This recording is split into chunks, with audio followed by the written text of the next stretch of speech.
నన్ను తల్లింది ఆడ తల్లిందా మొగోడు తిన్నారా? మరి అబ్బాయి ఎవరు తిన్నారా? ఆడ తిన్నట్టుకుంది. దీని మొగుడు దీని దండ, దీని మొగుడు దీని ఉద్దేశం బైరేగులు కలిసిపోను. కొంచెం ముండ ఏం తింటున్నావు నువ్వు? పొలం తింటున్నా గుగ్గిలు తింటున్నావా? మరి ఎవరు తన్నింది? ఎంతలో తను తన్నిందంటే నడుము కదిలిపోయిందే. 2 సార్లు కూర్చున్నా కూడా తల్లు తాగల. దీని కాడ కూర్చున్నా రోజు తన్నులే. ఉసురు తగిలిపోతా ముండ.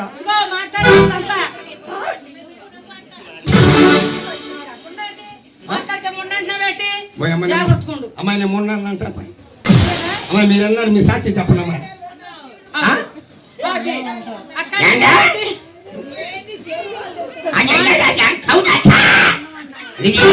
ఏం చూసా మాయదారు ఉండలేదక్క. నేను మాయదారు కొన్నాను. అమ్మాయి అమ్మాయి పేరేంటే?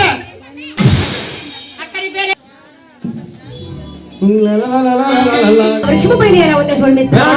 మరి దేవలోకము నుండి దేవత పక్షులు వచ్చి గూడు కట్టుకొని మరి గూటులో బిడ్డలు పెట్టుకొని మరి బిడ్డల వరకు మేతకు వెళ్ళిన ఆ 2 పక్షులు కూడా మేత తీసుకురావటం ఆలస్యమయ్యి ఈ గోటు లోపల ఉన్న పక్షులను కూడా అలా తల్లిదండ్రులు రాక కోసమై ఎదురు చూస్తూ ఉన్నాయట. ఇక అన్నవహారాలు మానివేసి స్వామివారి సన్నిధానానికి చేరే వరకు కూడా పచ్చి మంచిని కూడా తాగరని రంగమ్మ దీక్ష చేస్తూ అలా బండి పైన నిద్రిస్తూ ఉన్న సమయంలో ఆ పక్షి పిల్లల కన్నీటి చెమ్మ కూడా రంగమ్మ దేవి నుదుట పడిన మిత్రమా.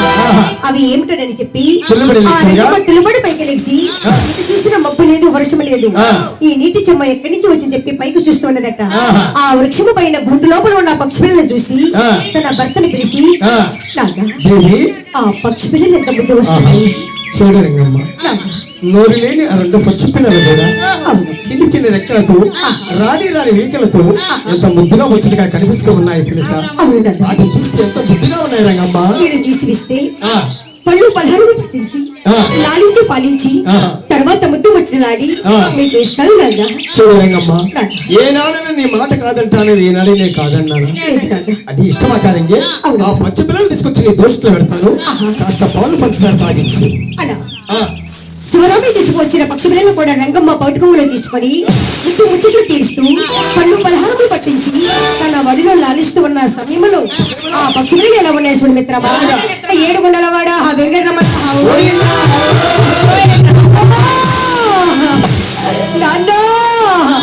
అయ్యో రంగలోడబడ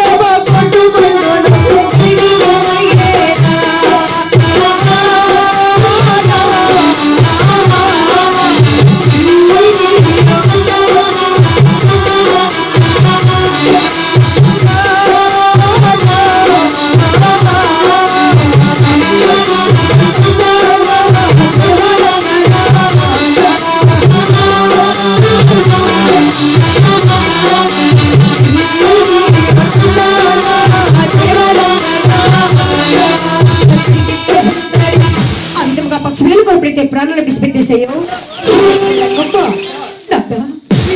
నేనెంత పాపం చేశాను నాన్న.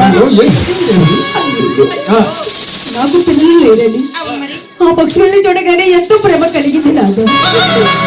పిల్లలు లేదని చేత నేను ముద్దు మొప్పులు తెచ్చుకుంటూ ఉంటే నా చేతిలో ఆ పక్షుల ప్రాణాలు విడిచిపెట్టడం ఏంటి నాన్న? నేనెంత పాపం చేశాను నాన్న. నేనెంత పాపం పూట కట్టుకున్నాను నాన్న. దీనికి మార్గం ఏమన్నదో చెప్పండి నాన్న. మనం చూస్తే పిల్ల పాపం లేని గుడ్డె మోతుంది. సంతాన కళ్ళకే కదా మనం పూజలు పురస్కారం చేస్తున్నది. అవి చూస్తే దేవత పక్షులు లాగా ఆ పక్షులు ఎప్పుడు తాకామో నువ్వు తీసుకుని నువ్వు ఇచ్చిన నీళ్ళ మేతలు కూడా తాగి గడగడ ఉడుగుతున్నాయి. చూడరంగమ్మ, మనం వెళుతుంది కొండకి వెళ్తున్నాం. ఆ పచ్చిమిరలు నాకు ఇస్తే గూట్లో విడిచేస్తాను. ఆ తిరుమల సన్నిధానానికి చెప్పి పచ్చిమిరలన్నీ తీసుకువెళ్ళి గూడు లోపల విడిచిపెట్టి ఇక శివరామి కదిలి వచ్చి బండిలో కొలువై కూర్చుని అలా తిరుపతి కొండకి సాగి వెళ్తున్న సమయంలో ఇట్ల వరకు వెళ్ళిన 2 పక్షులు కూడా నోటిన మేత తీసుకుని గూటు వద్దకు వచ్చి వాలి మరి మేత తీసుకుని వచ్చి పిల్లలు లేపుతూ ఉన్నాయట. నాదా మన పిల్లల్ని ఎంత పిలిచినా లేవేంటి? చూడు దేవి, ఉత్తరాదిలోని ప్రాంతానికి వెళ్ళి ఆహా. మన పార భుజించి 106 మేత తీసుకొని అవునండి. వాళ్ళైన కొమ్మ మీద వాలి అవునండి. మన బిడ్డలు పిలిచి పిలవంగానే మన బిడ్డలు మనకు మన ఎదురొచ్చే మన బిడ్డలు అవును. ఈ రోజున గూట్లో మౌనం పాటిస్తున్నాయి. అవును. ఎందుకు చేతులు అర్థం కావట్లేదు. ఒక్కసారి మన బిడ్డలు పలకరించు. అలాగే నాదా ఆ. అది ఆడపచ్చ వాళ్ళైన కొమ్మ మీద వాలి ఆ తను బిడ్డల్లో పలకరిస్తుంది. ఆహా. అమ్మా దేవి! నా బిడ్డలారా నాదా దేవి రోజు మనం వచ్చేసరికి మన బిడ్డలు కిరకలలాడుతూ మన కోసం ఎదురు చూసే మన బిడ్డలు ఈ రోజు మనకట్లా పలకట్లు లేదు. దేవి! మన బిడ్డలు చనిపోయారు దేవి, మన బిడ్డలు చనిపోయారు దేవి. అలాగే నాదా మనం చూస్తే దేవత పక్షులవి అయ్యో నరగాలి సాకు కొడుతూ అవునండి. అలాంటి దేవుడు మానవ మన బిడ్డలు తాకి అయ్యో మనకు పుత్ర సాకు కలిగించి ఆహా. వెళుతున్నారు దేవి. చూడు దేవి, నాదా వాళ్ళైన కొమ్మ మీద వాలి వాలి ఆ వెళుతున్న మానవులు ఎవరో ఒక్కసారి. ఒక్కసారి నీ దివి దృష్టితో చూడు. అని ఆడపక్షి ఆ. వాలైన కొమ్మ మీద వాలి ఆ. ఎల్లే రంగమన శివరామయ్యని సూచి ఆహా. ఈ విధంగా అంటుంది. ఆ. పోయి మానవులు ఆ. మా బిడ్డల తాకి ఆ. బిడ్డలు మాకు కాకుండా చేసి మాకు పుత్ర సోహాన్ని మిగిలిచ్చి ఆ. మీరు తిరుమల తిరుపతి దేవస్థానానికి వెళ్తున్నారా ఆ. వెళ్ళండి ఆ. కానీ స్వామి వారు తప్పకుండా మీకు సంతానం ఇస్తాడు. మా బిడ్డలు మాకు దగ్గరలోనే ఉండి ఆ. ఏ విధంగా కుళ్ళి కుచించిపోతున్నాము ఆ. ఏ విధంగా మీ బిడ్డలు మీకు దగ్గరలోనే ఉండి ఆ. కుళ్ళి కుచించి నశించిపోతున్న కాక అని పక్షులు చెప్పించి ఆ. ఆకాశ మార్గానికి ఎగిరిపోయి వెంకటరమణ, వెంకటరమణ, గోవిందా.